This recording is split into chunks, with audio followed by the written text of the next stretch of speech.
ng bayan, maasahan anumang panahon. Magandang oras po sa ating lahat. Narito na ang outlook natin para kay Bagyong Julian ngayong araw ng Lunes, September 30, 2024. Sa ngayon nga ay patuloy na kumikilos si Bagyong Julian papalapit sa kalupaan ng Babuyan Islands at Batanes area. Taglay pa rin ito ang napakalakas na hangin na umaabot pa rin sa typhoon category. Ayon sa Pag-asa, hindi inaalis ang posibilidad na lumakas pa ito bilang super typhoon sa mga susunod na oras kung hindi magbabago ang paglakas nito at intensity outlook nito.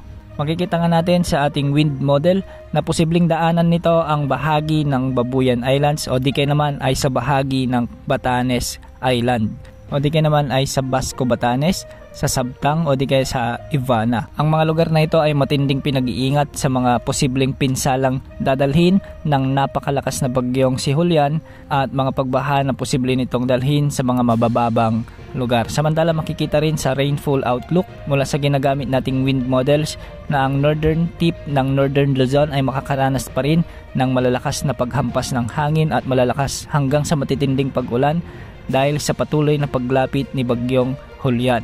Makikita rin sa satellite na makakaranas din ng malalakas hanggang sa matitinding pag-ulan ang malaking bahagi ng Ilocos Region at Cordillera Administrative Region kasama na ang Cagayan Valley. Samantalang sa Central Luzon ay makikita na magiging maulap ang mga kalangitan at kung minsan ay makakaranas din ng mga pabugso-bugsong pag-ulan na may mga pagbugso rin ng malalakas na hangin. Dulot pa rin ito ni Bagyong Julian. Sa nalalabing bahagi naman ng bansa, sa Metro Manila, Bicol Region, Mimaropa, Calabarzon, sa may Visayas at Mindanao, asahan naman ang bahagyang maulap na kalangitan na may mga kalat-kalat na pag-ulan at pagkidlat pagkulog.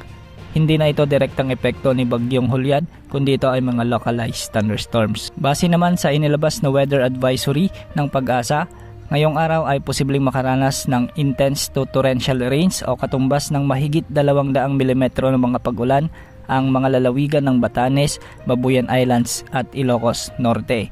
Samantalang makakaranas naman ng heavy to intense o katumbas ng 100 to 200 mm na pag-ulan ang mainland Cagayan kasama na ang Ilocos Sur at Abra.